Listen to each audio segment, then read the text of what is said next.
We knocked the hell out of them. And now we're negotiating from a position of pure strength, pure strength. They know that. And the strait's already open, and we're setting records of the strait.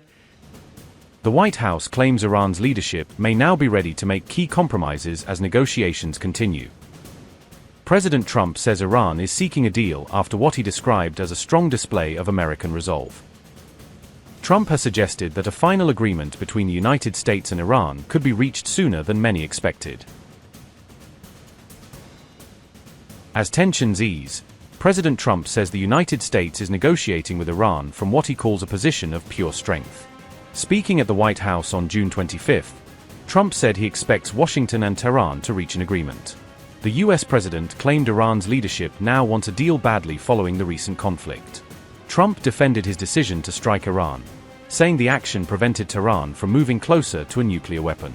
According to Trump, the military operation shifted the balance of negotiations in Washington's favor. He insisted the United States enter the latest round of talks with maximum leverage. Trump also announced plans to use frozen Iranian assets to purchase American farm products. He said the funds would be used to buy U.S. wheat, corn, and soybeans. The Trump administration said those agricultural products would then be supplied to Iran under the arrangement. Trump told American farmers the plan would support U.S. agriculture while helping advance the agreement with Iran. His remarks came as U.S. and Iranian negotiators continue working toward a broader long-term deal. We're opening up markets for the farmers.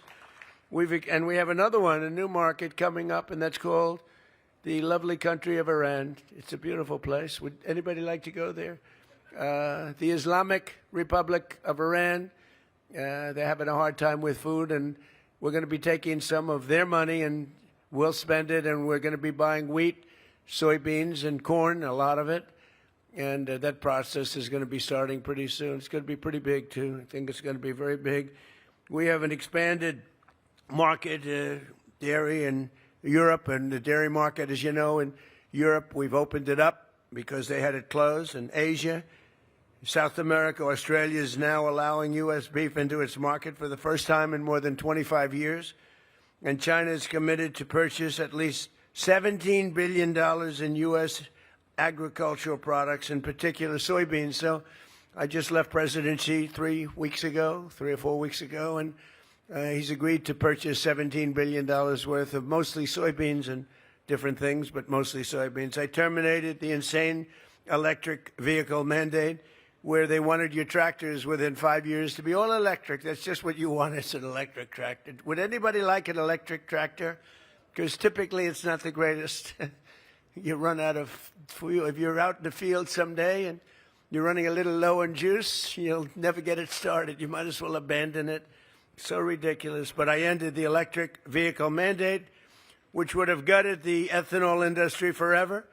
And I saved your ethanol industry. And Iran, effectively, within a week and a half, we knocked out their entire military, their leadership, their aircraft, their Navy. They had 159 ships within 1.5 weeks. They were all at the bottom of the sea. And then I have to listen to the fake news. Oh, they're much better today than they were then. These people are crazy. They want to make a deal with us very badly.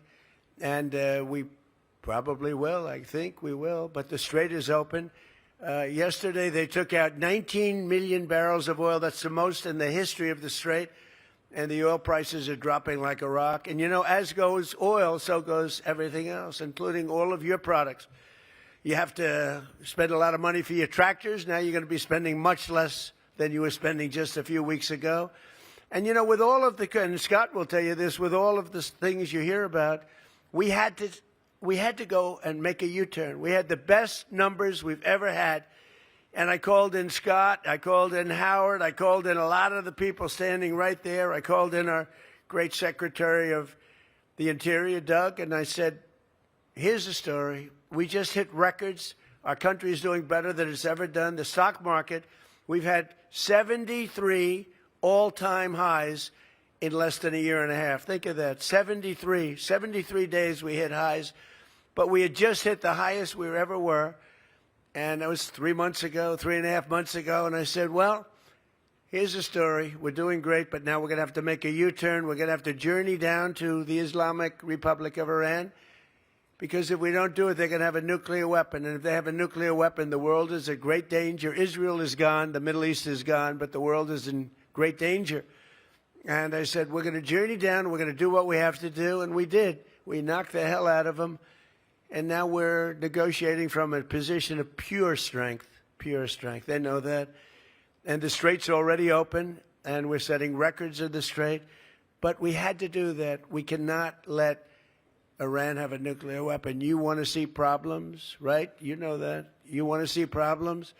You give them a nuclear weapon. They'll use it within the first hour, and we're not going to let that happen. So we did that. They will not have a nuclear weapon, and they've agreed to that, 100% agreed to that.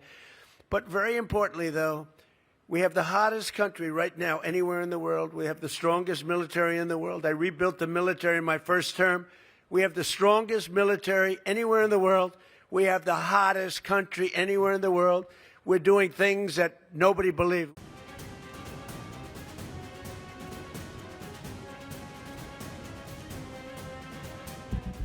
Donald Trump accused major oil companies of gouging drivers, as gasoline prices remain elevated across much of the United States.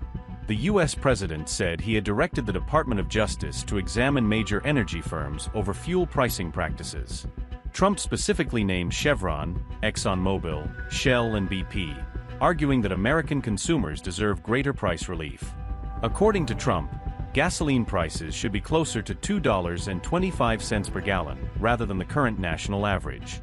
The remarks come after energy markets cooled significantly as diplomatic progress was made in U.S. Iran peace negotiations. At the height of the Strait of Hormuz crisis, Brent crude surged toward $120 per barrel amid fears of supply disruptions. With negotiations easing concerns over potential disruptions, Brent crude has since fallen back to around $74 per barrel. U.S. WTI crude has also retreated to near pre-war levels, trading around $70 per barrel, according to BBC reports. Despite the decline in crude prices, average U.S. gasoline prices remain elevated at roughly $3.93 per gallon nationwide. The national average is below the peaks above $4 seen in April, but remains significantly higher than pre-war levels. The American Petroleum Institute rejected claims that retail fuel prices move in direct lockstep with crude oil prices. The industry group told the BBC that refining costs, fuel inventories, and broader supply conditions also play major roles in determining prices. Earlier today, you instructed your Department of Justice to do an investigation for oil companies that you said gas prices were not coming down quick enough. That's right. And you are concerned that there is price gouging going on, taking advantage of the prices. Sir, can you elaborate on that? So it's ExxonMobil, it's Chevron, it's Shell, it's BP, it's a lot of them. The gasoline or the oil prices have come down so much, and we are not seeing anything at the pump by comparison to what it should be. We should be, in my opinion, at $2.25 right now at the pump. And we're higher than that. And we are doing a big investigation on it, yeah. They're not reducing the prices commensurate with what's happening. Look, we are sending out, think of it, 19 million barrels came out yesterday. That is a flood. That's like a gusher. That's an oil gusher. And they should be much lower, the gasoline prices, which really is what people see more than anything else, but for their car. But the gasoline prices should be much lower at the pump. And the oil companies are possibly gouging. I hope they're not, otherwise they're going to be in big trouble. They're going to be in big trouble. We're not going to play games. Mr. President, have you spoken to them, sir? Have you spoken to the oil executive today? I told them, don't gouge our people.